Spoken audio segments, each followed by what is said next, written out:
Ayun po, magliso kami ng gansa.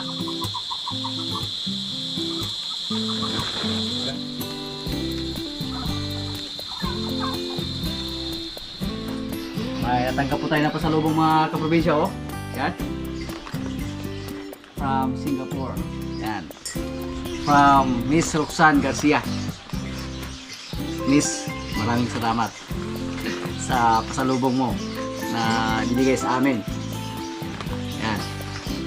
Si Roxanne po ay pinsan namin. Kaya nagpasalamat tayo sa kanya kasi hindi niya tayo nakalimutan. Nang umuwi siya dito sa amin sa aming barangay, binigyan tayo ng pasalubong. Katilaw na magkakagabi itong sa? Meron ko.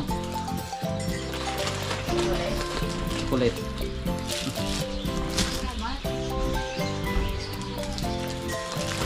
Siludong sa Salamat, Tay Roxanne. ito nyo na ko na. Dudo. Luigi, Jojo. Tado.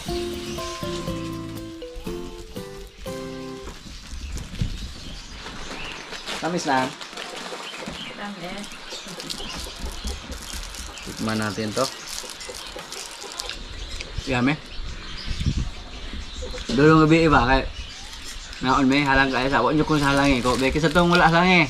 Ang halangan kay daga para wala halang. Dito sa mudawat nda. Kaya kung sa halangi ko no. May kape oh. Tikman natin to.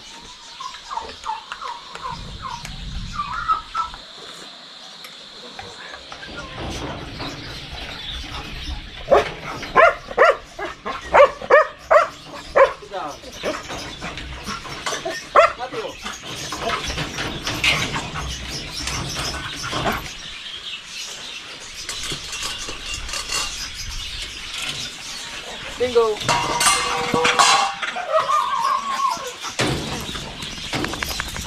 Ngayon naman, tuloy tayo sa ating trabaho dito. Punta tayo sa likuran. Tingnan natin yung ating mga tanim doon na kalabasa. Kung may mga bulaklak na ba.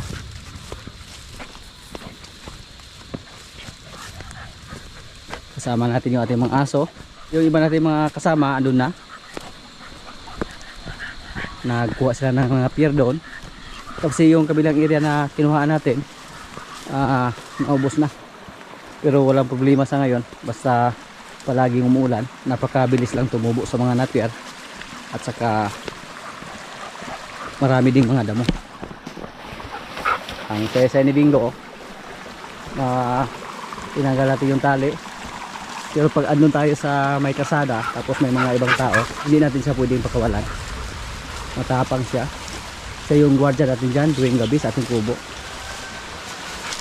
Pag may maamoy siya na ibang tao, tumatahol agad si Bingo.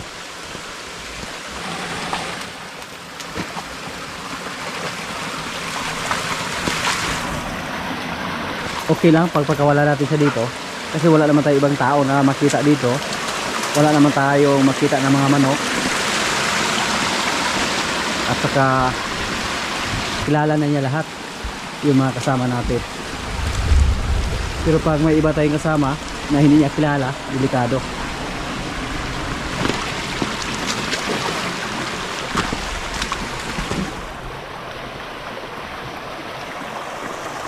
Mukhang may ulan naman na paparating. Yan, kumukulog.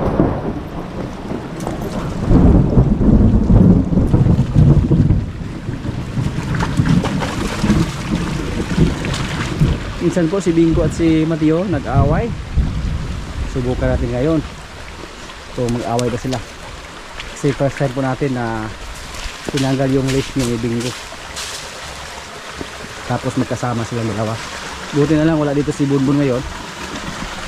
Pag nandito si Bunbun, delikado pagka mag-away-away silang tatlo. Noong nag-away si Bunbun at si Mateo, gustong tumulong ni Bingo.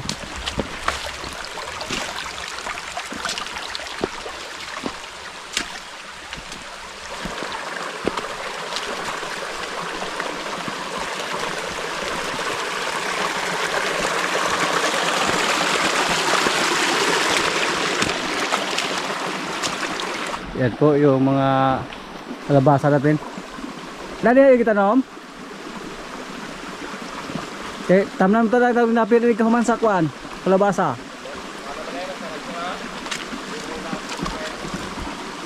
Napakataba po sa ating kalabasa mga kaprobinsya. Yan o. Green na green yung mga dahon nila. Nagtanim din kami dito ng malunggay. Yung mga buto lang yung tinanim namin. Subukan lang namin kung mabuhay ba yan dito. Sana po tuloy-tuloy yung mga kalabasa natin dito. At magkaroon sila ng maraming bunga. Yan. Agoy. Kasama pala dito nila si Bunbun. Nagkakuanay na oh. Nagkumprutahan na. Psst! Mateo! Nagkakumprutahan na si Bunbun at si Mateo at si Bingo. Sabi niya matapang ka ha. Pag nasa loob ka ng kulungan, dito sa labas, laro tayo.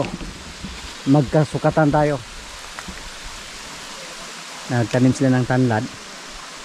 Sinadya namin na ilayo sa kubo yung tanlad namin para hindi maubos. Marami yung tinanim namin dito. At pag dito namin itanim, sigurado kami na pag sila ay mabuhay, dumami sila dito. Kasi pag ano lang sa kubo, halos araw-araw kami nagkuha. Tapos may tinanim din kami doon na malapit sa ating kubo. Yung ginawa natin dito, back up lang po yung tanlad natin. Back up lang pag maubos yung andun sa kubo. So may natira dito. Mateo! Mateo! Guwapo. Sa top dapli rin kita nam Jo.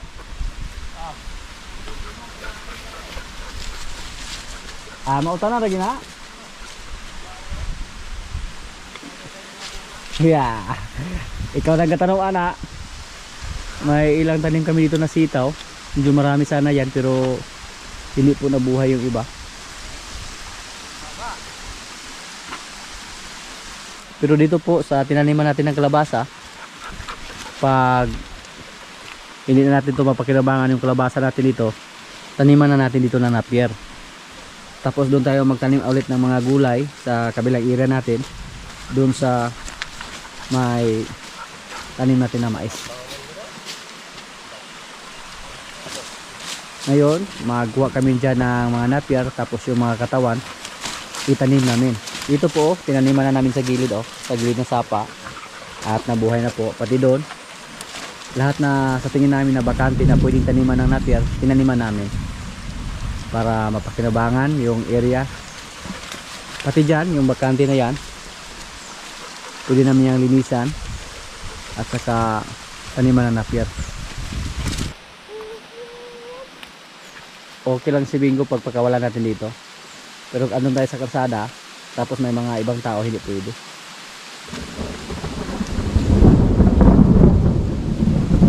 Si Bunbun andun lang, humiwalay lang sa kanilang dalawa, ni Mateo at ni Bingo. Dyan pwede din tayo magtanim dyan ng napier. Sa mga nakaraang linggo po, dyan po nakakita ng sawa yung mga kasama natin dun sa may tangke. Dyan, masukal dyan. Tapos may mga butas dyan. Yung mga kahoy na naanod sa baha dyan po nakaimbak. So delikado pagka andyan lang siya ngayon.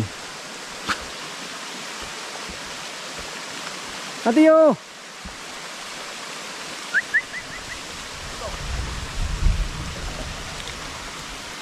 Hello. Ako po yung kinakailalang amo sa aking mga aso, mga kaprobinsya. Yan. Right. Andyan yung mga kasama natin. Sa akin sila sumunod. Agoy. Tumbag yun ang mga tanong maneron kaya Lapu-Lapu. Wala pang mga bulaklak yung ating kalabasa, pero sa tingin po natin mukhang malapit na ito magkaroon ng mga bulaklak.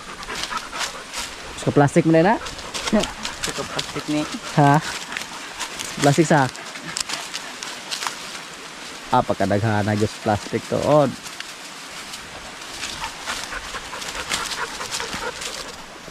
Ito po yung trabaho namin sa probinsya, paulit-ulit lang.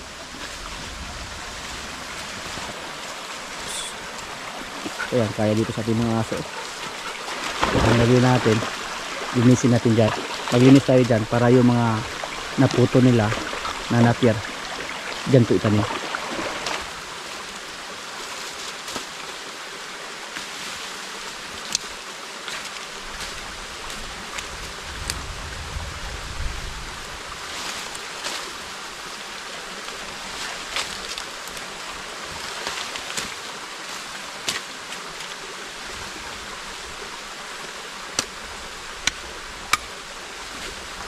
Nakatakot baka may sawa.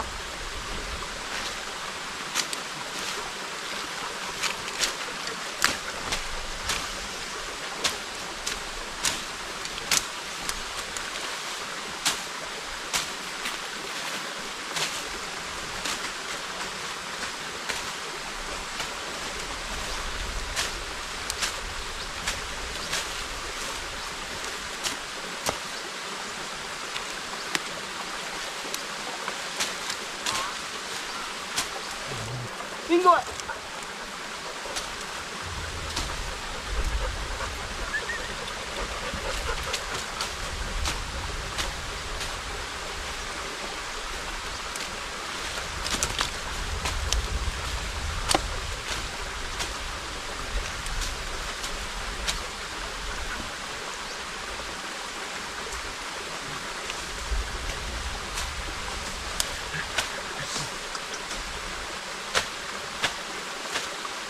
Bahala gitu sa wala ng diarobat.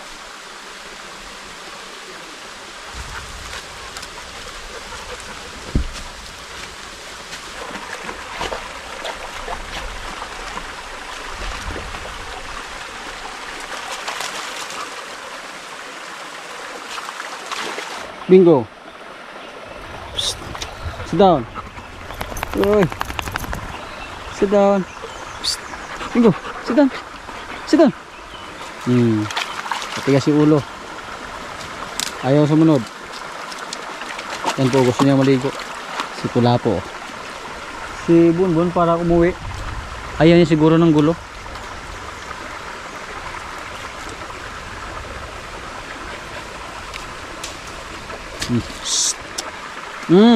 Mag-away na po mo ron. Bingo.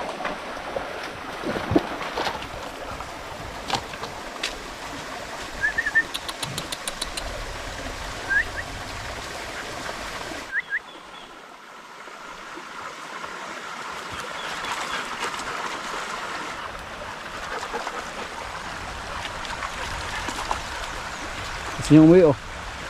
Gusto niyang sumama kay Kulapo.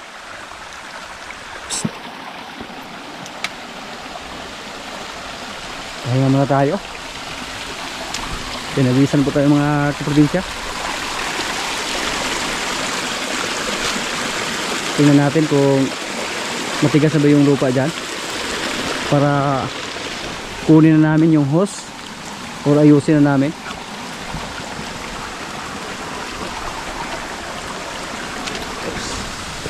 Yan, wala na yung mga putik dyan, oh. Dahil patuloy po yung pag-ulan dito sa atin. Medyo matigas na, oh. Pag magkaroon ulit ng malakas na ulan, yung mga niyog niya na nasa taas, delikado yan, baka maanod or madala sa lupa pag gumuhi yung lupa.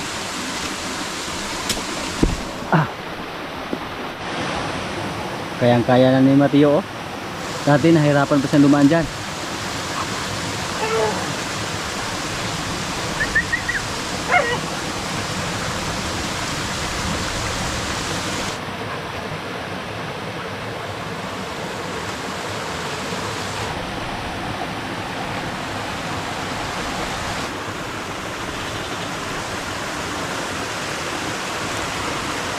Yung baging natin kalabasa, oh.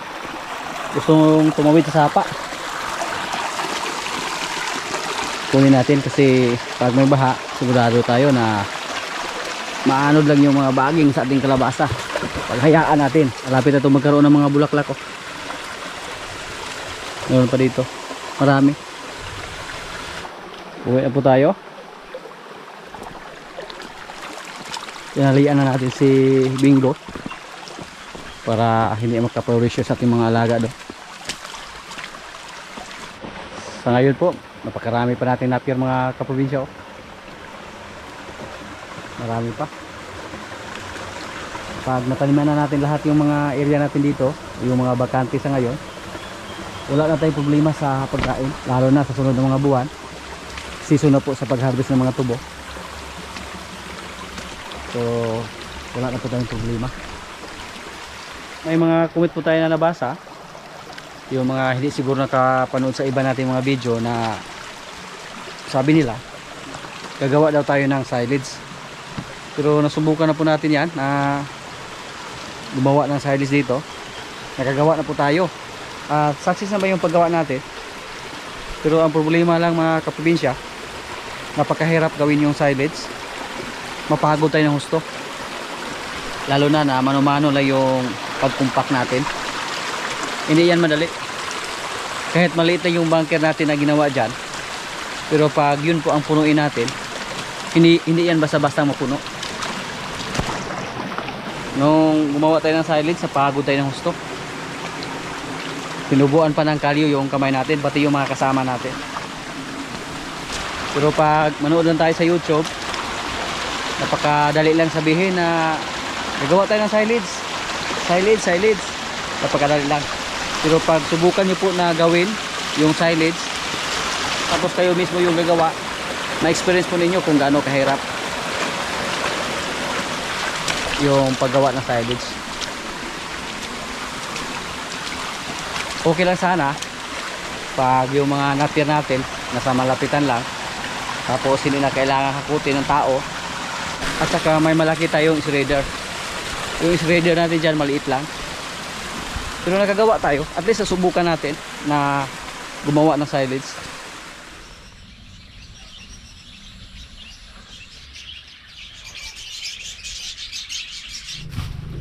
Yung mga baka natin dito mga kaprobinsya, oh.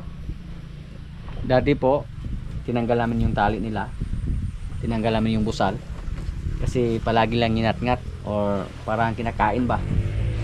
Tapos ngayon binalik na namin yung busal nila, pati kay Doldol. Ito po yung tali ni Doldol, sinimulan na sana niya nangat-ngatin pero hindi na putol. Pero dati bago nila tigilan sa pagngat-ngat, pag maputol na, yan po ang ginawa nila.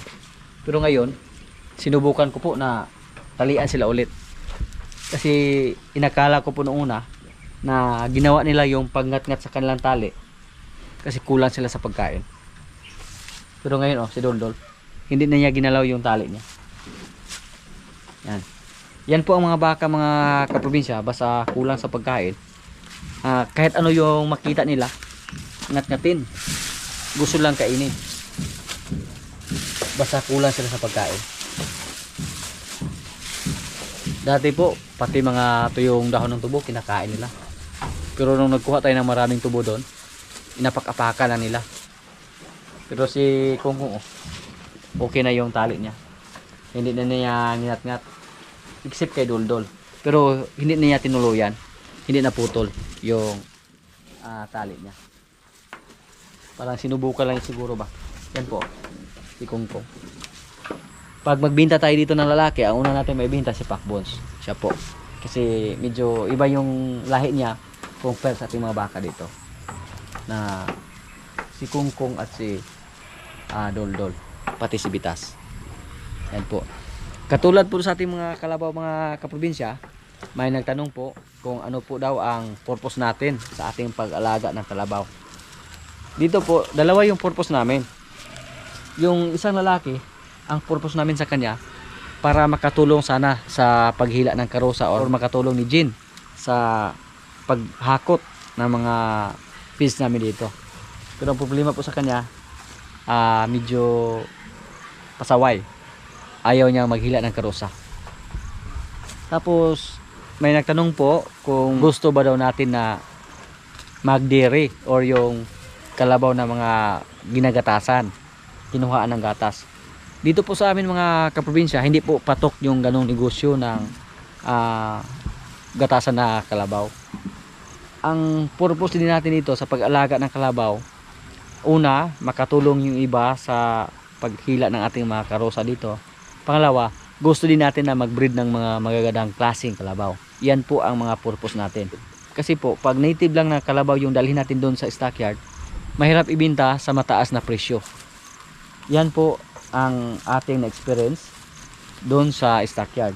Pero pag magdala tayo ng mga magagandang klase na kalabaw doon sa stockyard, kahit bagong walay pa lang, maraming magka-interesado kahit mahal. Halimbawa, pag mag-alaga tayo ng native, ibenta natin yung native at saka yung hybrid. Pareha yung edad, pareha yung laki. Halos wala sa kalahati yung presyo sa native compare sa hybrid. Kaya tayo dito, para naghanap sana tayo ng mga magagandang klase ng babaeng kalabaw. Yan po ang hanap natin. Kasi gusto po natin na makaproduce ng mga magagandang lahi din. Para pag ibenta natin doon sa stockyard, napakadali natin ibenta tapos mahal yung presyo. Ito nga si Palo, hindi siya pure, pero masaya na kami na nabili namin siya. Kasi bihira lang kami makakita ng kalabaw na katulad sa kanya. At tingnan nyo po mga kaprobinsya, unti-unti nang bumalik yung kulay niya. Itim. Nung tiningnan ko po yung video niya dati, napakaitim niya. Pero maliit pa siya. At ngayon, sa mga nakarang buwan, medyo naninilaw yung balahibo niya. At ngayon naman, yan kulay itim na dito. Usubahan na po natin kasi napapansin namin na unti-unti na pong bumalik yung kanyang original na kulay itim. Yan. Sa ngayon po may tatlo tayong babaeng kalabaw, si Jane, si Paula at si Paloma. Yan po, busog na siya. Malakas siyang kumain ng kupramel. Yan po ang nagustuhan namin sa kanya, tapos malakas din kumain ng damo. Si Palo mga kaprobinsya, kahit ayaw niya magtrabaho, pero mabait pa rin siya.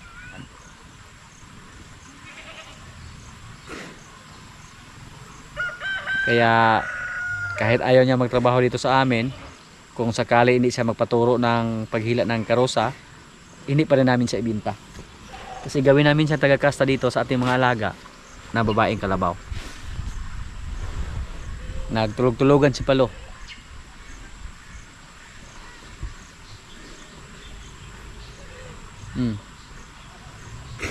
Sana hindi magbago yung ugali niya. Kasi yung mga hayop po, katulad ng baka, kalabaw, kambing, habang tumatanda sila, parang naging matapang sila or nagbago yung mga ugali nila. Kaya hindi po tayo dapat magkumpiyansa sa mga alaga natin. Yan.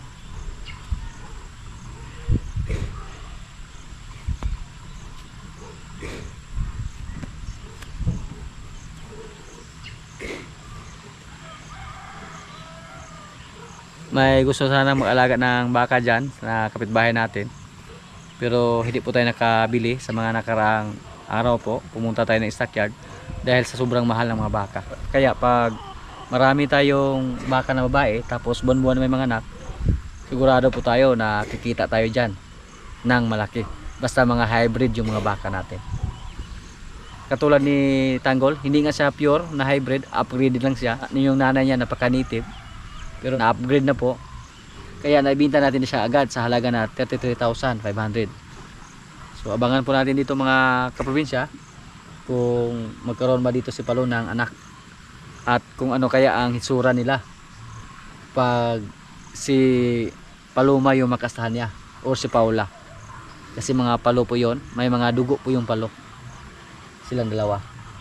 Except ni Jane, si Jane parang kuan lang, native, pero yung katawan niya malaki naman. Hindi rin pure na native si Jane kasi malaki yung katawan niya.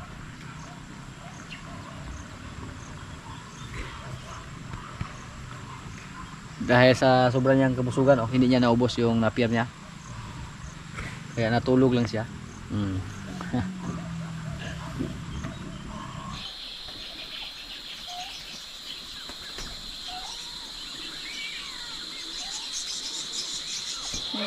Ayun po, maglilisod kami ng gansa. Gansa yung niliso namin. Nung una, pabo.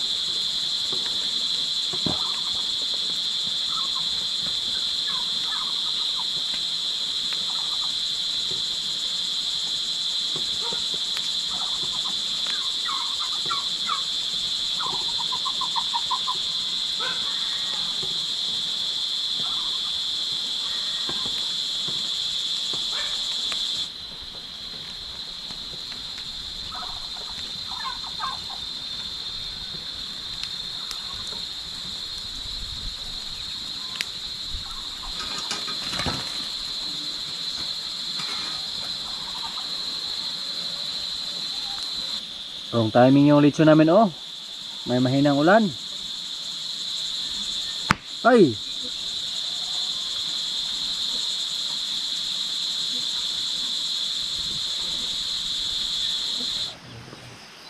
Malapit na. Butin lang, hindi tumuloy yung ulan oh. Nawala lang. Nawala lang yung ulan. Mga kaprobinsya, kainan na po. Ito yung pagkain namin oh. Yan. Yung lechong gansa. Tapos nilagyan ng manghang na sauce. May kanin. Lord, maraming salamat sa pagkain. So, kainan na.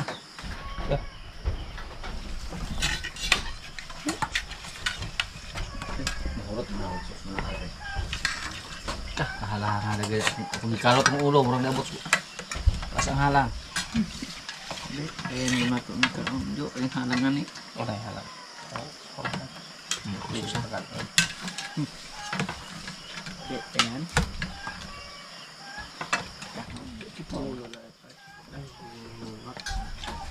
Kaya Jo, ganyan ka na.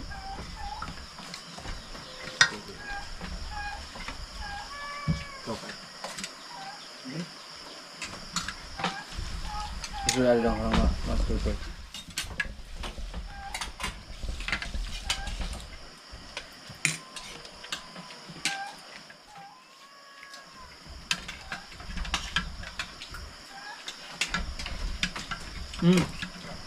Masarap. Basta hindi na matanda yung litsunin, masarap, mapapabo man, mapagangsa, mapapato. Masarap rin daw.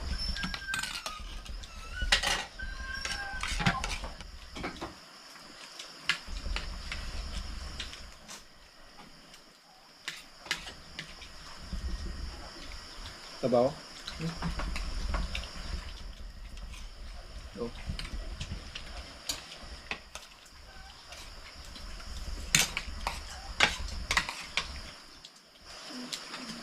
Sabaw. Kumain luto ang lela. Hindi ka pilit. Apa ya? Ay, kung kapag ha? Okay. Ada pun ang lechon deh. Dodong. Bulot do. Bahulot do. Boleh mana? Hitung kaya bok buat lain bok. Tuh dulu. Boleh membantai.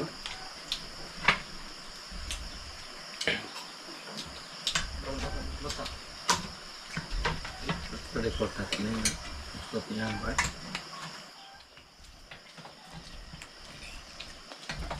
Okay, kita mga idol.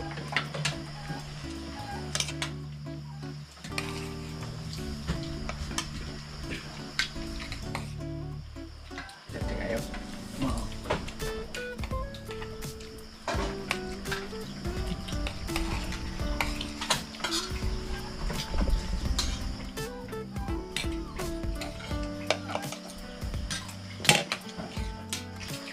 Enggak sih bang. Kau jangan madu. Boleh kau. Kalau ini dia. Hindi ko inakala. Ano yung pala ito?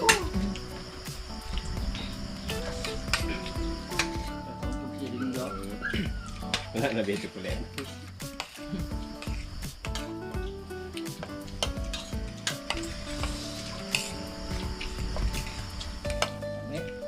Manghang.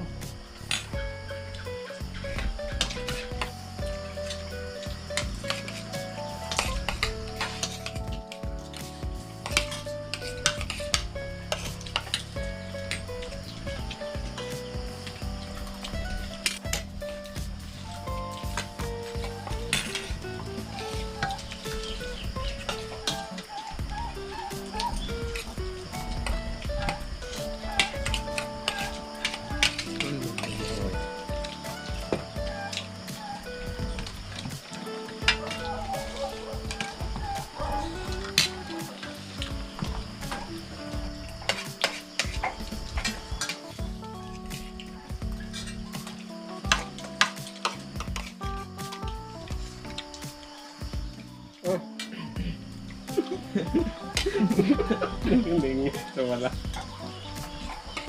Ba't yan mo mga Oy! Kakang sili, oy.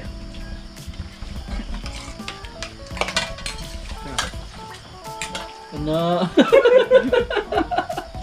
Susubok mo sa itin ka naman. Sige pa lang. Sabi eh. Nagtara na. Ibang dali. Ano? Siya.